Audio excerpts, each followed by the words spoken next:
Vous parlez des richesses locales du Cameroun et nous, dans cette édition, nous avons choisi de dérouler tout un film consacré aux richesses locales, au tourisme camerounais, en regardant et en découvrant différents sites touristiques. Nous sommes allés pour la première partie de ce documentaire sur la route de l'ouest du pays et nous allons y voir comment le Cameroun là-bas est un musée à ciel ouvert. Arnaud Ndal et Anissé Simon nous donnent quelques chiffres illustratifs sur le tourisme local. Regardons ce premier reportage, Cameroun, un musée à ciel ouvert, dans cette édition spéciale de Stratégie. Cameroun.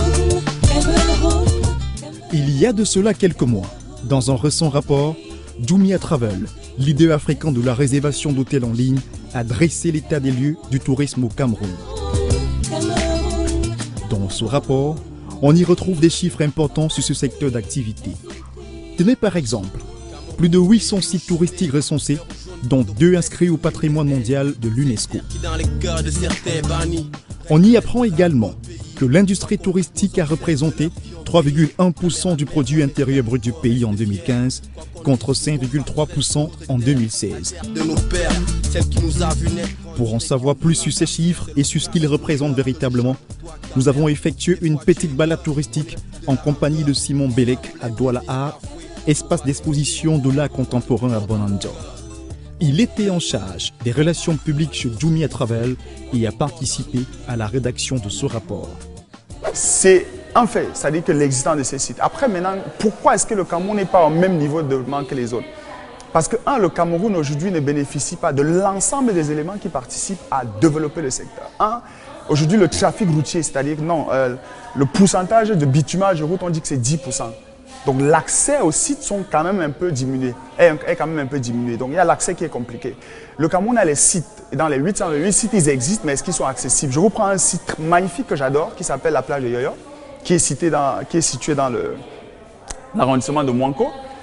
C'est l'une des plus belles plages dans toute la sous-région, mais qui est difficile d'accès, parce qu'il n'y a pas de route et parce que le site n'est pas aménagé, parce qu'il n'y a rien autour. Vous savez que le gouvernement a entrepris de construire un centre multi-complexe qui va accueillir hôtels, centres commerciaux et tout ça. Ça va arriver, mais si on veut juste dire une phrase, on dira que le Cameroun n'a pas encore mis tout ce qu'il faut en place pour que le tourisme gagne plus de points qu'il n'en a en ce moment.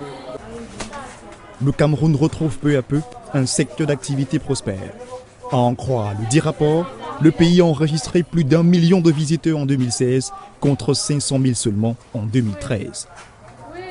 Il faut comprendre d'abord que la situation du Cameroun dans le tourisme en général, dans le tourisme mondial, le Cameroun est une destination d'affaires qui est différente d'une destination de loisirs.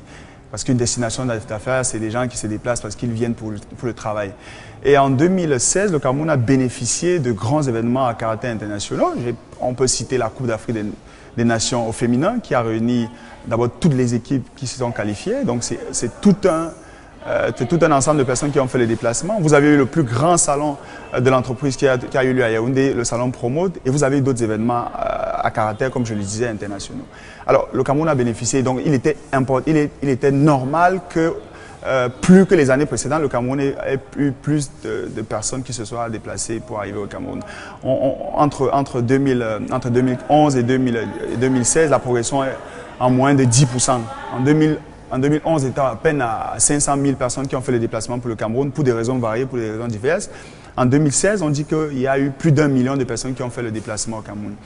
Et ça fait que, parce qu'il faut le savoir, et c'est très important, l'Organisation mondiale du tourisme classe une destination classe un pays comme une destination touristique à partir du moment où vous faites en moyenne 500 000 personnes dans votre pays, donc 500 000 visiteurs. Donc le Cameroun a franchi cette étape et le Cameroun devient de plus en plus, parce que la croissance est vraiment visible, de plus en plus une destination touristique.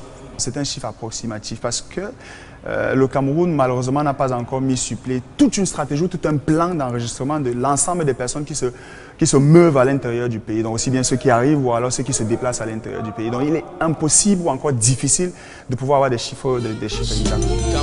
En 2016 donc, la progression s'est faite sentir.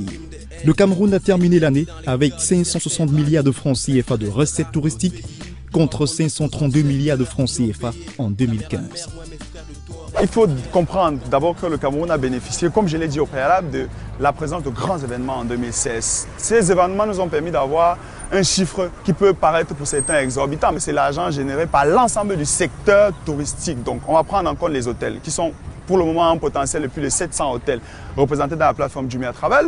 Vous avez les restaurants qui inondent le pays, vous avez les sites d'attraction, comme même celui devant lequel nous nous situons en ce moment. Vous avez. Donc vous avez un potentiel qui est quand même énorme pour l'ensemble du secteur. Ce grand reportage intitulé Cameroun, un musée à ciel ouvert. Voici justement la première partie, destination Ouest Cameroun.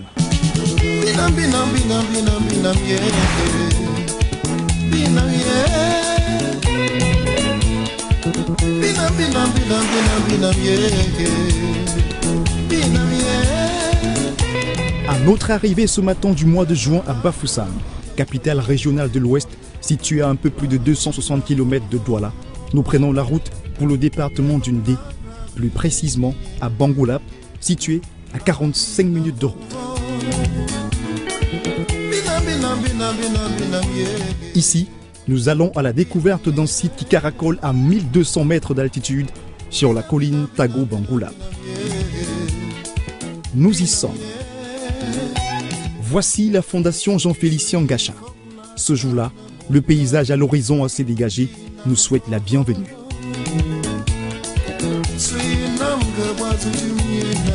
Un décor verdoyant qui échoue au loin sous un voile nuageux. Un calme propice au bien-être physique et spirituel. Sur cette colline, la fondation elle-même s'étend sur un site gigantesque.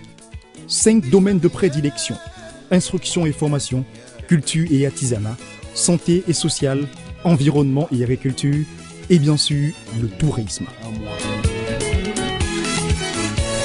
Cette fondation est un véritable écrin de culture et de tradition. Une sorte de Cameroun en miniature, au perché en un seul lieu. Ces espaces culturels et les œuvres fabriquées ici sont un appel au voyage.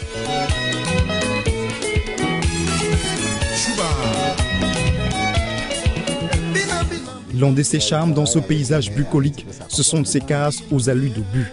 Les cases au mousgoum, particule indissociable de l'architecture septentrionale, une pièce importante de ce musée à ciel ouvert. Lui, c'est Flaubert Tabout, directeur du Centre des cultures de la Fondation. Il nous servira de guide circonstanciel. On a implémenté l'architecture mousgoum, les cases au but, qui il y a quelques années constituait l'unique appel pour ceux qui s'intéressaient au tourisme camerounais, l'appel sur tous les flyers dans nos ambassades, c'était la beauté de la case mousgoum qu'on voyait sur des gadgets. On peut le constater aujourd'hui que la fondation, l'une des caractéristiques du site de la fondation Gacha, c'est d'avoir su conserver cette architecture, donc au-delà de cette allure d'obus et du caractère esthétique des bâtiments, on donne aussi à comprendre ici à l'ouest du Cameroun toute la population de la partie septentrionale du Cameroun. La fondation voit le jour en 2002. Une œuvre de Dame Ly Dumas, fille du défunt Jean-Félicien Gacha. Au-delà de ses actions dans la formation, la fondation travaille à la mise en lumière et à la conservation des richesses locales. Le challenge du développement aujourd'hui est porté, orienté vers le patrimoine. Lequel patrimoine est le soubassement du tourisme.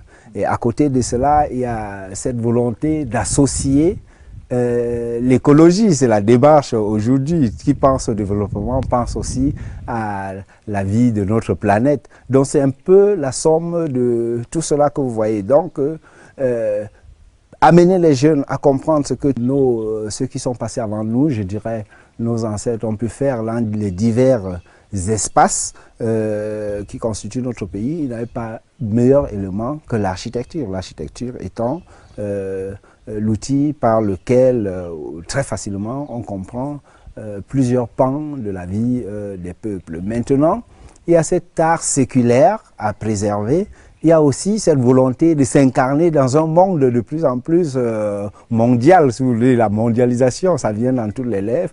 Je pense que sur ce site, on voit donc cette volonté d'amener le jeune à s'intégrer dans cette mondialisation, c'est-à-dire travailler, pousser le génie plus loin, mais sans oublier ce qui a été fait avant nous. Tout cet investissement qui a été fait sur ce site vise à propulser justement le tourisme camerounais, mais pas dans la dynamique de forcément enrichir l'ONG, le droit camerounais, qui est la Fondation Jean-Félicien Ngacha, la structure elle-même. Mais question, puisqu'il s'agit de la jeunesse, il s'agit de la vie de la jeunesse, il s'agit de l'heure, étant entendu que le tourisme fait partie des piliers qui, on le pense, doivent soutenir au même titre que la culture le développement de demain. Donc, tous les acteurs peuvent s'adosser sur la Fondation Jean-Félicien Ngacha et créer une plus-value, notamment dans l'investissement touristique. Je pense à ces jeunes qui font dans le guide touristique, qui sortent de nos universités et qui de plus en plus, avec la précarité de l'emploi, sont obligés de travailler en freelance, comme vous le dites dans votre jargon. Voilà, le site les accueille, nous les accueillons. Et puis c'est leur développement et la fierté de l'ONG. Donc voilà, le retour, la richesse recherchée par la Fondation, c'est pas fondamentalement le pécunier ou les finances, c'est la recherche humaine, le développement humain. Donc on donne un outil qui peut permettre à toute personne qui est intéressée par un pan. Les jeunes, vous savez aussi qu'en plus d'être ce site pittoresque dévolu au tourisme, nous sommes aussi un centre de formation professionnelle. Donc tous ces éléments qui attirent les touristes sont aussi des outils pédagogiques pour la formation. À cette période de l'année, le site ne grouille pas de visiteurs. Dans les cases et ateliers, les jeunes apprennent à se servir de leurs mains pour donner vie à toute forme artistique. Nous accueillons déjà un public, notamment des nationaux, et puis aussi des expatriés nationaux, pour la plupart des expatriés qui travaillent au Cameroun et qui vivent dans les grandes agglomérations. Parce qu'il faut dire, à côté, vous avez notre case d'hôtes, qui est un peu l'espace d'implémentation de nos formations en tourisme et hôtellerie.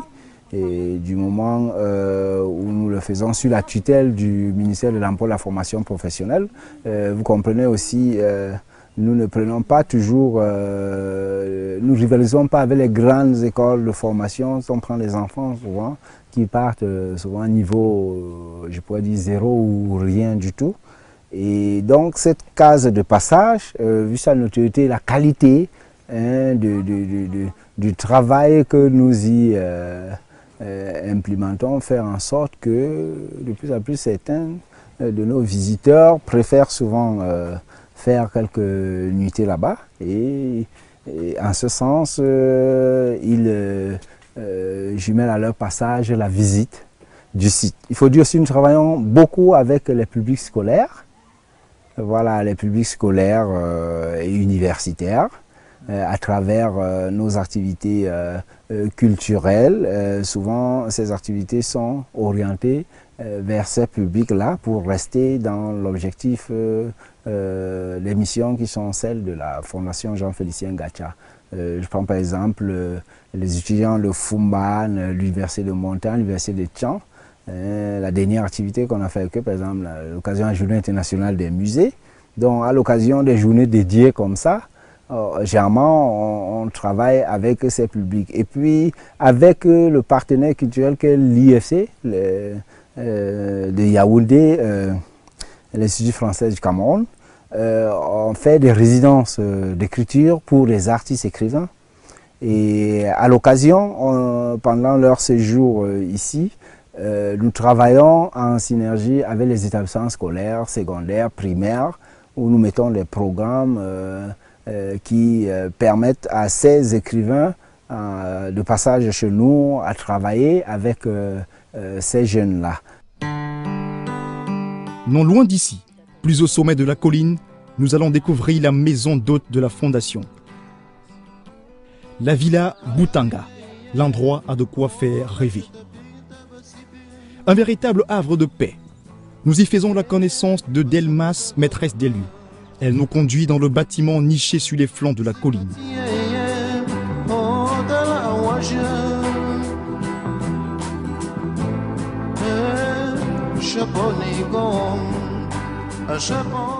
Ici, des chambres et suites au confort dénué de toute ostentation.